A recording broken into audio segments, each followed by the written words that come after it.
What you're looking at here is one of the first printings of the Declaration of Independence. The first section is the preamble. Yeah. And this is where they talk about life, liberty, and the pursuit of happiness. And the idea is that individuals should be free to do these things, and government is constituted to protect those freedoms. For the founders, equality meant in the first instance that no person is born subjected to the authority of somebody else. That is, that there's no natural claim to authority that one person has over another.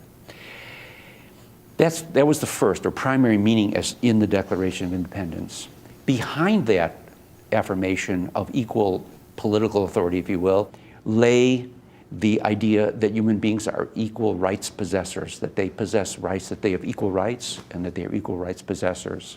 One of the implications of those two claims was that people should be equal under the law. And one of the implications of being equal under the law is that people would have equal opportunity to pursue a form of life, a way of life, a series of pursuits in life that would please them, so long as they are socially responsible about the way they do it.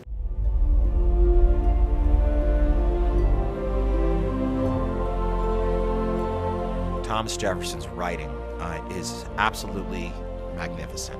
And when he wrote, "We hold these truths to be self-evident, that all men are created equal." That was the first time anybody had bothered to write that down. So, to put it in more concrete terms, self-evident that you're equal means that you're not another person's slave. How many people who are enslaved willingly accept that condition? It's true that this idea could be beaten into you. You could be denied the right to read. You could be preached for your whole life that you were a slave. And evidently this has had effect on people. But over the course of history, how many people really have consented to be a slave? How many times have we seen rebellions of those who were in slavery? So in this sense, when you look at it directly and clearly, I think it is self-evident. It's a description, I think, in the Declaration's view of how men actually are. And this is why it's self-evident. It's based on a fact, not on a wish. Human beings, when you analyze them at their core, want to be free and equal. And our fundamental freedom is equal among all human beings in a state of nature. In 1776, you have the Continental Congress meeting in Philadelphia, debating a unified position for the colonies with respect to the hostilities that have already broken out. And the fundamental issue between them is, are they fighting for their rights as Englishmen within the British Empire, or are they going to fight for independence? And they're seriously divided. People who are perfectly willing to resist the tyranny of the British government are not necessarily willing to strike for independence. But there's a groundswell in favor of it, I think, in large measure because they recognize that having provoked the lion this far, there's no going back. Once the idea of aristocracy is eliminated, and you say the many now achieve the same status all together at this level, and a tremendous amount of initiative is unleashed, particularly in the commercial realm. People want to better themselves. They take the initiative themselves. They don't follow merely the dictates of what the aristocrats have told them to do. All of a sudden you have this group of people who are going, no, we're not part of some great chain of being with the king at the top of it. We are free people. We can vote for who we want to have in charge. And we're not going to tolerate you telling us that we have some class status we have to be trapped in. It says, we are endowed by our Creator with certain inalienable rights, meaning that Parliament in London, the King himself, the courts cannot interfere and take away your rights because the state can't take power from us. Even to this day, it's probably the most central difference between America and every other country in the world. What the Declaration of Independence was interested in was not a question of economic equality, but of political equality. Because if you are equal under the rule of law, and you work hard, you pay attention, you have the capacity to use opportunities, the capacity to improve your own circumstance. If you review our Declaration of Independence, it has those beautiful words about all men are created equal and governments are formed among men to represent the people. It was a good statement of what we were all about. And that's the only thing people remember about the Declaration of Independence. that it was about all men are created equal. But it's really roughly a 28-count indictment against King George. And therefore, because of the way in which the British Crown treated us, we now declare that we are a free country, and we want to let you know why. Now, if we're going to have a war, we're going to have a war. You may not be able to quote one line from the Declaration of Independence at this moment. Henceforth, you'll always be able to quote at least one line. It's in the last paragraph, where you will recall when I remind you. It says, "We mutually pledge to each other our lives, our fortunes, and our sacred honor." In the Pennsylvania State House that's now called Independence Hall in Philadelphia, the best men from each of the colonies sat down together. This was a very fortunate hour in our nation's history, one of those rare occasions in the lives of men when we had greatness to spare. These were men of means, well-educated. 24 were lawyers and jurists. 9 were farmers, owners of large plantations. King George III had denounced all rebels in America as traitors. Punishment for treason was hanging.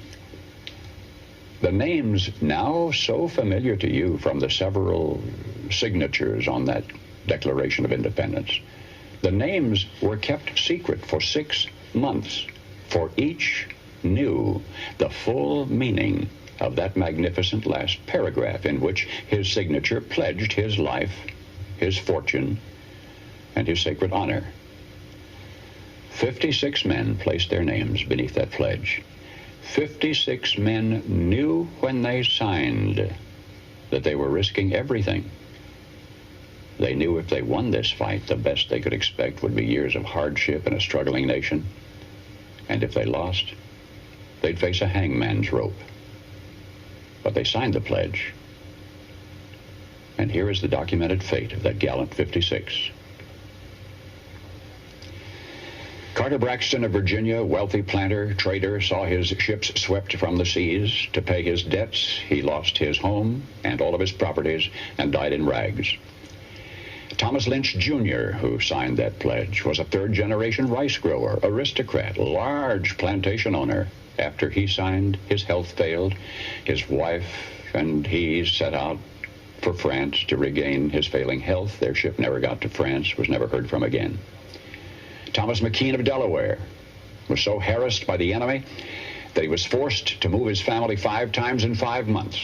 He served in Congress without pay, his family in poverty and in hiding. Vandals looted the properties of Ellery and Clymer and Hall and Gwinnett and Walton and Hayward and Rutledge and Middleton. Thomas Nelson Jr. of Virginia raised $2 million on his own signature to provision our allies, the French fleet. After the war, he personally paid back the loans, wiped out his entire estate, and he was never reimbursed by his government. In the final battle for Yorktown, he, Nelson, urged General Washington to fire on his, Nelson's, own home, which was occupied by Cornwallis. It was destroyed.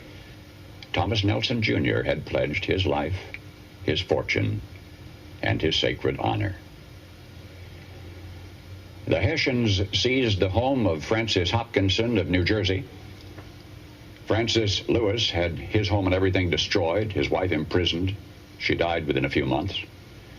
Richard Stockton, who signed that declaration, was captured, mistreated, his health broken to the extent that he died at 51. His estate was pillaged. Thomas Hayward Jr. was captured when Charleston fell. John Hart was driven from his wife's bedside while she was dying. Their 13 children fled in all directions for their lives.